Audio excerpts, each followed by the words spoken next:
है सुनकर आपको आश्चर्य लगे, लेकिन ये बात मैंने इतने बड़े मनीषी के मुख से सुनी है, पढ़ी तो नहीं है, पर इतने बड़े मनीषी के मुख से मैंने सुना है कि वो कोई साधारण नहीं है, बड़े तपस्वी हैं और बड़े अद्भुत विद्वान हैं। विद्वान के साथ विनय संपन्न हैं, बड़े अद्भुत भगवत रसिक हैं। देखो, भगवान विद्वान होना अलग बात है और भगवान का भक्त होना अलग बात है। कोई व्यक्ति विद्वान भी है और भक्त भी है, तो ये बहुत बड़ी बात है माई बाप, बहुत बड़ी बात। एक दिन मैं कथा सुन रहा था घर में बैठे बैठे, पूज्य स्वामी राजेंद्र दास जी महाराज, मलुक पीठ वाले महाराज जी की बड़ी अद्भुत कथा सुन रहा था, तो एक वृत्तांत आया, महाराज जी कथा सुना रहे थे,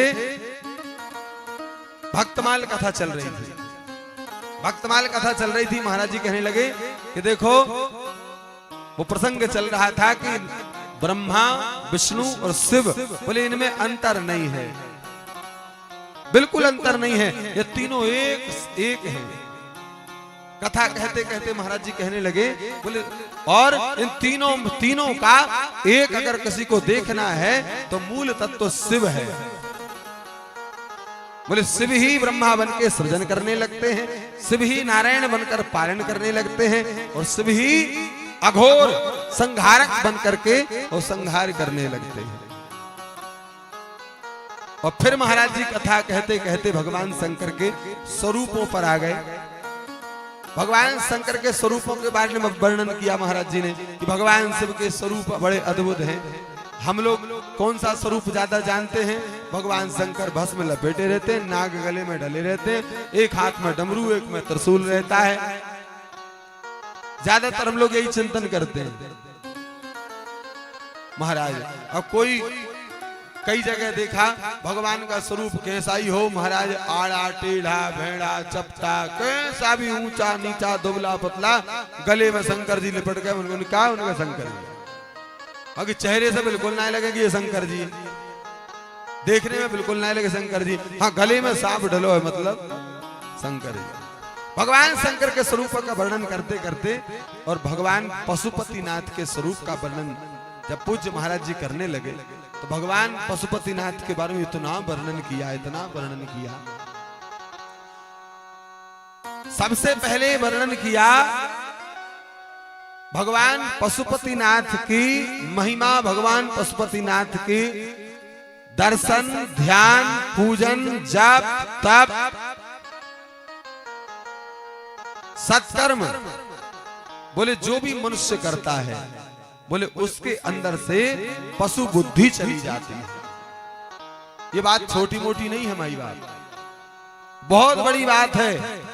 हमारे अंदर से पशु बुद्धि चली जाना, मनुष्य के अंदर मनुष्य की बुद्धि की स्थापना हो जाना, ये बहुत बड़ी बात है।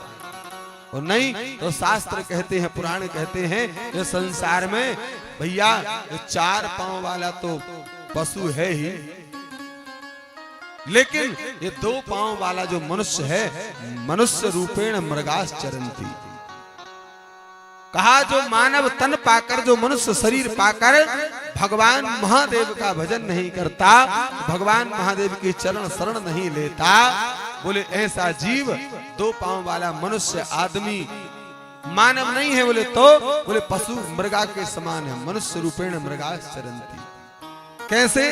बोले मृग पूरे जीवन भर कस्तूरी की खोज में इधर उधर दौड़ता रहता है, और कस्तूरी उसके स्वयं के उदर में ही विद्यमान रहती है।